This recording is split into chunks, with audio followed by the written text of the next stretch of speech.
MMPD, Kepala Sekolah SD Negeri Plausan, penanggung jawab Kumbel Spesial.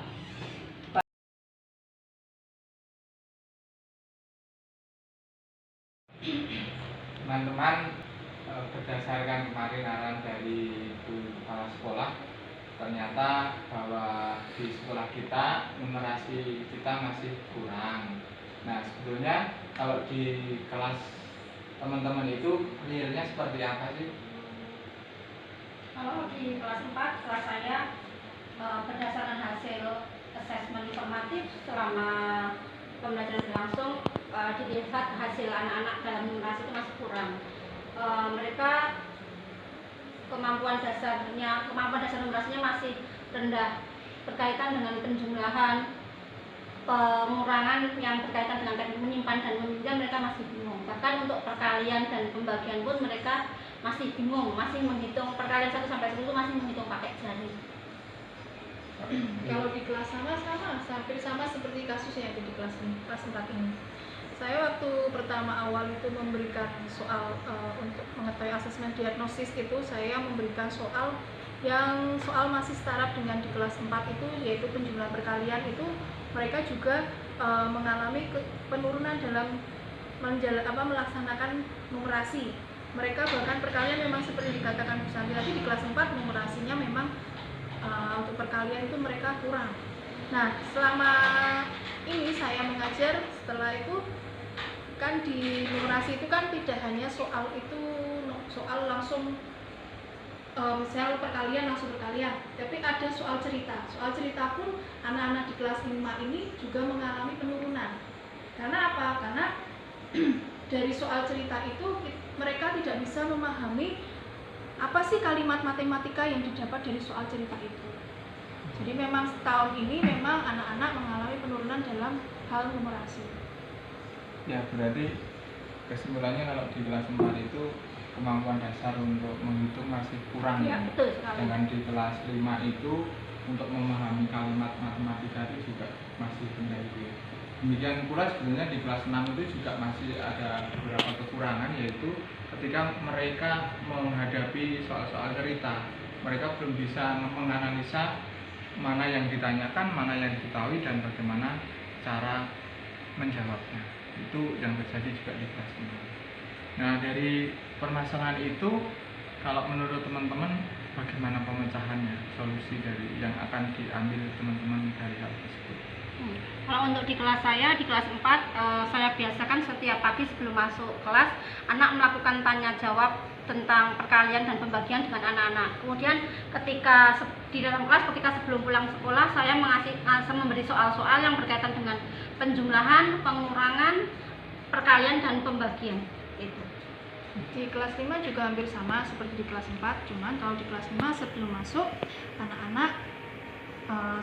itu anak-anak saya suruh berhadapan, mereka menghitung perkalian dengan menggunakan 2 jari. Tetapi ada pengecualiannya, tidak boleh menggunakan jari jumlah 10 ataupun 1 atau 0. Karena apa? Kalau menggunakan 10 atau 1 atau 0, perkaliannya lebih mudah. Jadi kalau mereka melakukan 2 jari itu kan mereka harus menghitung terlebih dahulu berapa jumlahnya baru dikalikan. Nah, lalu untuk yang itu untuk awal pada waktu sebelum masuk kelas. Tapi kalau setelah pulang, anak-anak biasanya saya memberikan soal mencongak. Mencongak itu kaitannya dengan matematika dari kelas bawah, dari kelas 3, kelas 4, bahkan materi sampai dari kelas 5. Itu kalau tempat saya seperti itu. Ya, kalau tempat saya itu rencananya akan saya buat diskusi kelompok seperti itu, kemudian saya bagikan soal-soal dan soal cerita, dan mereka saya minta untuk menganalisis bagaimana di dalam soal itu yang ditanyakan apa, yang diketahui apa, dan bagaimana cara menjawabnya.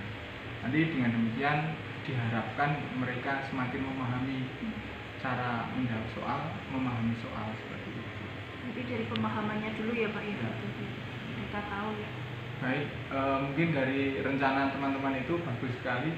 Mungkin juga bisa kita saling terapkan di kelas kita masing-masing, dan juga nanti mungkin bisa kita kolaborasi. Saya diamati teman-teman, saya mengamati teman-teman. Mungkin kegiatan pada hari ini cukup sekian.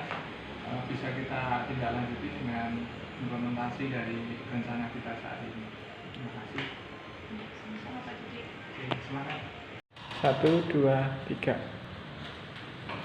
Setelah adanya tindak lanjut dan refleksi pembelajaran kemarin, di kelas saya sudah ada perubahan dan peningkatan dalam pembelajaran.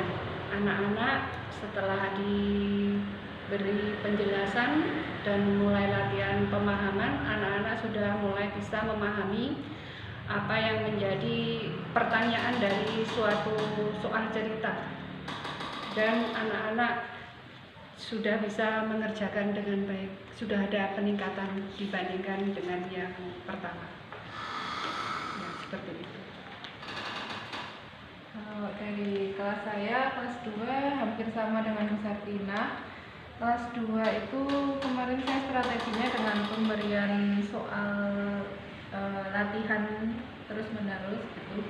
Alhamdulillah sekarang kelas 2 juga sedikit banyak sudah mulai memahami konteks soalnya. Dan satu lagi, sebelum mulai masuk itu pas baris anak-anak diberi latihan berhitung, itu juga banyak membantu dalam proses pembelajaran. Untuk kelas 1 dari hasil refleksi kemarin, dengan adanya tambahan waktu pembelajaran setelah anak-anak pulang, ada yang masih di kelas untuk tambah pelajaran, dari anak yang belum bisa menulis angka 1 sampai 10 sekarang sudah bisa ada yang menulis angka 1 sampai 5. Dan untuk abjad ada yang sudah hafal dari A sampai Z, bahkan ada itu anak pulang duluan, sehingga anak yang belum hafal atau belum bisa menulis itu saya nyuruh tulis dulu supaya bisa menulis huruf A sampai E dulu, atau nanti setelah anak bisa bergantian supaya hasilnya nanti akan lebih baik. Dan dengan adanya ditelaten seperti itu dalam waktu ini anak-anak sudah ada peningkatannya. Terima kasih.